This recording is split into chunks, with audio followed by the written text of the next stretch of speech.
Mkulima, leo tumemtembelea mkulima wa nyanya na hapa tuko katika shamba la nyanya.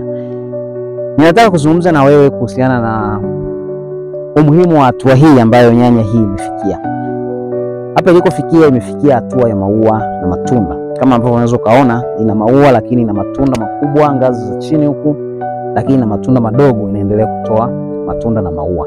Sasa kuna mambo ya msingi machache ambayo mkulima unapaswa kuyazingatia na kuwa nayo makini sana. Ukitazama katika shamba hili, shughuli ambayo inafanyika hapa ni ufungiaji wa hii nyanya. Na kama ambavyo kila siku nasisitiza kwamba nyanya ni usafi. Ukifeli kwenye usafi, tegemea mzunguko wa maradhi usioisha shambani kwako. Yaani utapiga madawa ya gharama na ya gharama, hautakaa uone matokeo. Kwa hiyo ambacho ninataka kukusisitiza kwenye video hii leo ni usafi wa shamba hili. Kama ambavyo unaweza kaona, shamba hili ni safi, halina magugu, lakini limefungiwa kwa kipande na wanaendelea kufungia. Unavyoona wanaendelea na zoezi la ufungiaji. Sababu kubwa ya msingi ya kufungia nyanya ni kukwepa maradhi ya tokanayo na fungal diseases. Maradhi mengi ya fungus yanasababishwa na hali hii ya ubichi iliyopo, alafu unakuta nyanya imelala chini. Kwa kinachotokea ni kwamba wale fungus wana develop, wanakuwa kwa kasi. Sasa ni lazima uhakikishe unaifungia, lakini sio kufungia tu, na kupruni majani ya chini.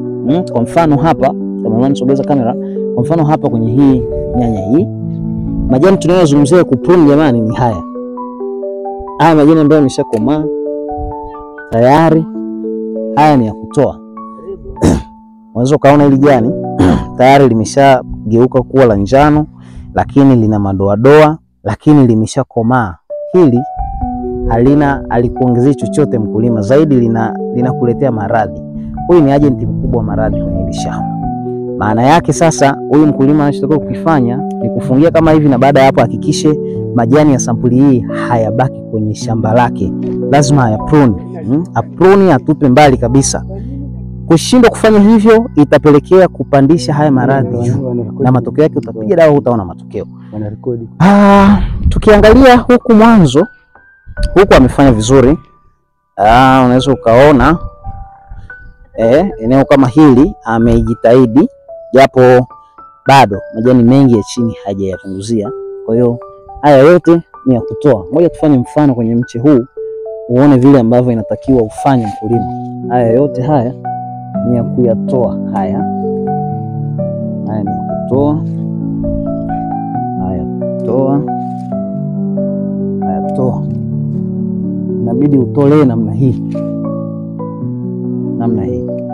Mmea wako uache ukiwa free huku chini huku, kusio na majani yanayogusa chini. Unaona namna hii, uwe free namna hiyo kama ambavyo unaona. Sasa hapa unatoa nafasi ya huu mmea kuendelea vizuri, na hakuna majani yoyote ambayo yanakusanya fungus huku na kuwapandisha juu. Hicho ndo ambacho unatakiwa kukizingatia. Huu wote hayawezi hata kutengeneza chakula kwa ajili ya hii nyanya, zaidi hata kutengenezea maradhi.